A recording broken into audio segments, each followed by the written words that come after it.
ఒకసారి నిజంగా ఆలోచించు. నీ రోజులు ఎలా గడుస్తున్నాయి?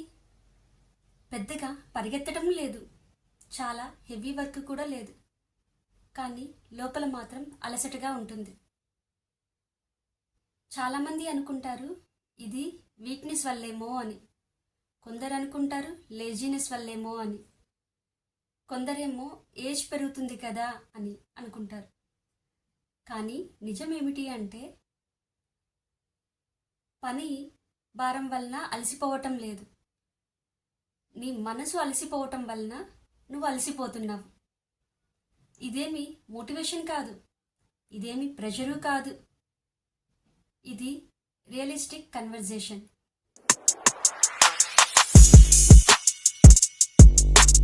హాయ్, అందరికీ నమస్తే. నా పేరు Vidyadhari. Welcome to Vidyadhari J talks. గత ఎపిసోడ్లో అందరూ ఫస్ట్ నేను లాస్ట్ ప్రియారిటీ కాదు అనే టాపిక్ గురించి మనం తెలుసుకున్నాం. చాలామంది మహిళలు ముందుగా కామెంట్స్ రూపంలో తెలియజేశారు, ఫస్ట్ ప్రియారిటీ వాళ్ళ కోసం వాళ్ళు ఇస్తున్నారు అని చెప్పినందుకు చాలా థ్యాంక్స్ అండి. అది ఒక మంచి పరిణామం కూడా. నేను ఒక హానెస్ట్ క్వశ్చన్ అడుగుతున్నాను. ఫస్ట్ ప్రియారిటీ మీకు మీరు ఇచ్చిన తరువాత కూడా ఎందుకు అలసట? నో చెప్పటం కూడా నేర్చుకున్నారు, అంత హెవీ వర్క్ కూడా లేదు, సెల్ఫ్ కేర్ కూడా స్టార్ట్ చేశారు. అయినా మనసంతా ఎందుకు అంత హెవీగా అనిపిస్తుంది? ఇదేమి ఫెయిల్యూర్ కాదు, అలా అని కన్ఫ్యూజన్ కూడా కాదు, ఇది నెక్స్ట్ లెవెల్. అదే ఈరోజు టాపిక్, మైండ్ సెట్ ట్రాన్స్ఫర్మేషన్ సిరీస్లో ఎపిసోడ్ 6. ఒక చిన్న స్టోరీని మీతో షేర్ చేసుకుంటున్నాను. ఒక మహిళ, తను గృహిణి, ఇంటి పనులన్నీ చూసుకునేది.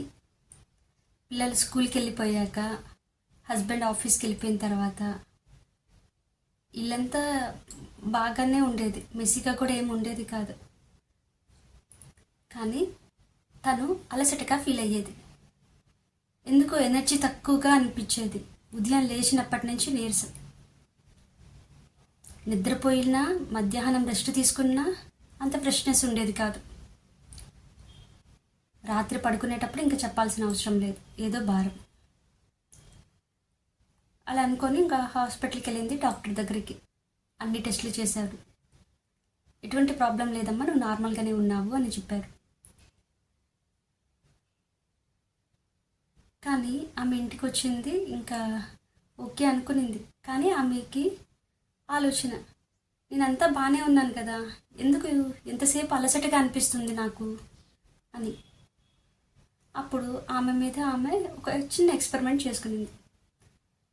అదే, ప్రతిరోజు రాత్రి పడుకునే ముందు ఒక 5 నిమిషాలు రాయటం స్టార్ట్ చేసింది. తను చేసిన పనుల గురించి రాయటం కాదు, తన ఆలోచనల గురించి రాయటం స్టార్ట్ చేసింది. ఆలోచనలు రాస్తూ ఉంటే పిల్లల ఎగ్జామ్స్ ఉన్నాయి, భర్త మాటలు, ఫ్యామిలీ హెల్త్ అన్నీ నేనే చేసేయాలి, నేను తప్ప ఇంకెవరున్నారు వీళ్ళకి, అంతా బాగా చూసుకోవాలి అని. అలా ఒక 1 వీక్కి ఆమె ఆలోచనలతో ఆ నోట్బుక్ నిండిపోయింది. అప్పుడు ఆమెకు అర్థమైంది, ఆమె టైర్డ్ అయిపోయేది పనులు చేయటం వల్ల కాదు, టైర్డ్ అయిపోయేది మనసులోని ఆలోచనలతో అని. మనకు ఒక హ్యాబిట్ ఉంటుంది, అన్ని పనులు మనమే చేసేసేయాలి అని, ఎవరిని హెల్ప్ అడగకూడదు అని. కానీ నిజం ఏమిటి అంటే, అన్ని బాధ్యతలు నెత్తి మీద వేసుకునేవారు స్ట్రాంగ్ కాదు, అవసరమైన బాధ్యతలను మాత్రమే చేసేవాళ్ళే స్మార్ట్. ఫర్ ఎగ్జాంపుల్, మనం ఇల్లే చూసుకుంటాం, మన మనసు కూడా ఇల్లు లాంటిదే. అనవసరపు సామాన్లన్నీ తీసుకొచ్చి ఇంట్లో పెట్టామనుకోండి, అవసరం ఉన్నా లేకపోయినా కానీ ఇల్లంతా గందరగోళంగా అనిపిస్తుంది. అదేవిధంగా నీ మైండ్ కూడా అన్ని ఆలోచనలతో నింపేసేసామనుకోండి, అది కూడా హెవీ అయిపోతుంది.